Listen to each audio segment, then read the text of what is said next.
the Israeli statesman, famous Israeli statesman, Abba Eban, very much respected, considered a leading Gov, back in around early 70s, I guess.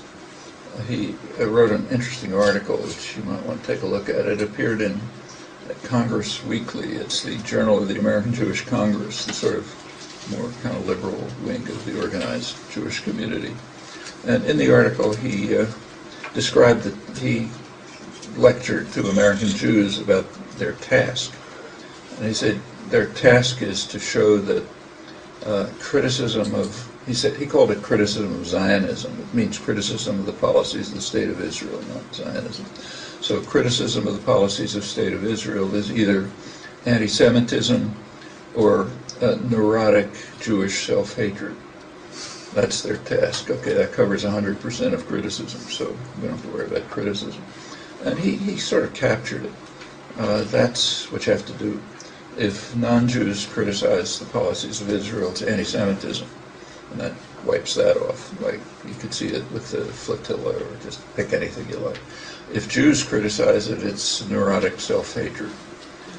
Actually, Evan picked two examples at the time. One of them was me, naturally. The other was Izzy Stone, which is kind of interesting because Izzy Stone was a really dedicated Zionist, and in fact, pretty right-wing Zionist. He was supporting the Irgun, the right-wing terrorist groups. But by the late 1960s and early 70s, he was becoming pretty critical of the occupation policies. So that was neurotic Jewish self-hatred, those two cases. And yeah, you're faced with that, of course, all the time. It has deep origins in Jewish history. I mean, here nobody knows anything, but in Israel, it's kind of interesting in Israel, because there they study the Bible. You go through the schools in Israel, you study the Bible. Maybe you forget everything, like when we study American history, you forget everything, but at least they study it. And if you study the Bible, you know that this idea has biblical origins.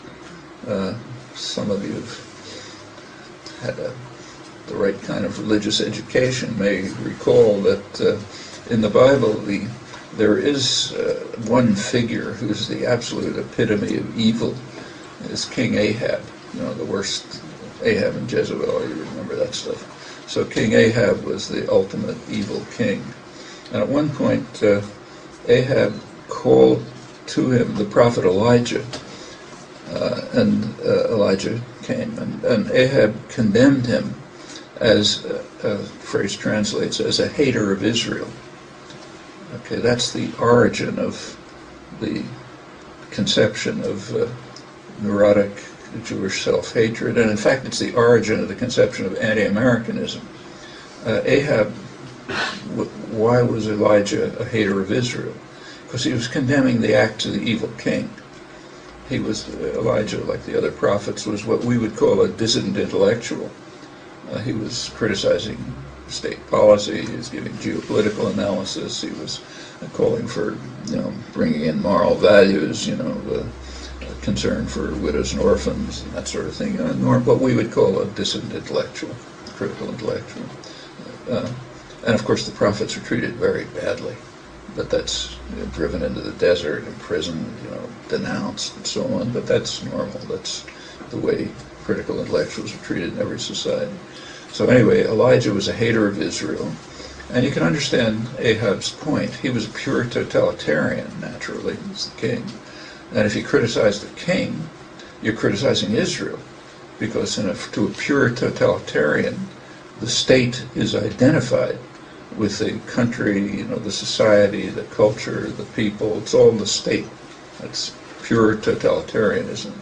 So if you criticize the state and its policies, you're criticizing the country and the culture and so on. So that's actually, if you think about the concept of anti-Americanism, which you hear all the time, it's the same thing. It's pure totalitarianism. You criticize the acts of the state, you're anti-American.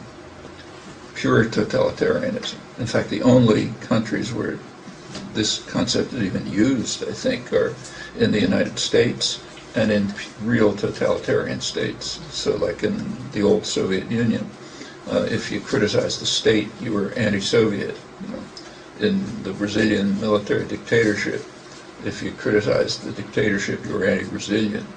In the United States, if you criticize state policy, you're anti-American.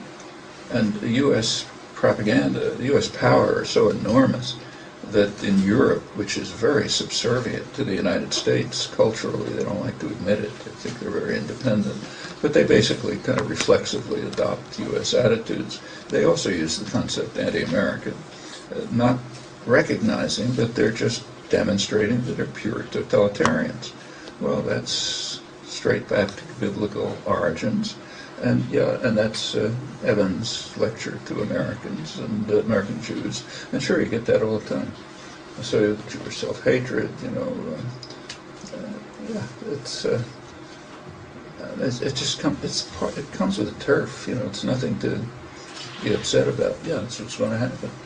And it's not just on this issue.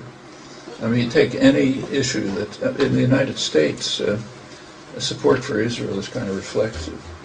But if you go to, say, England, where support for Israel is strong, but not as reflexive as here, they have their own analogs. You go to England and you try to criticize the holiness of the U.S.-British bombing of Serbia, which is kind of like a religious doctrine there, you get the same thing. You're supporting terror, you're anti-American, and so on and so forth. I mean, states and cultures do tend to have religious doctrines that the intellectual classes adhere to and propagate, and typically they support power systems. And if you question them, you're going to face one or another kind of punishment. It depends on the nature of the society. If you're in, say, Eastern Europe, in the post-Stalin era, say Czechoslovakia, you get thrown into jail, like Havel. If you're in an American dependency like El Salvador, you get your head blown off, like that's happened repeatedly. But it just depends on the nature of the society. If you're in the United States, you get vilified, but maybe sometimes worse. But it comes with turf. You just expect it. I mean, yes, if you question power systems, they're not going to like it.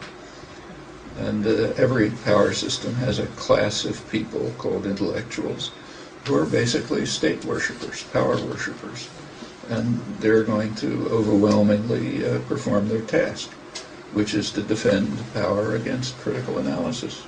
If they can't do it by argument and evidence, they'll do it by slander and vilification, and if you happen to be in El Salvador, blowing your brains out.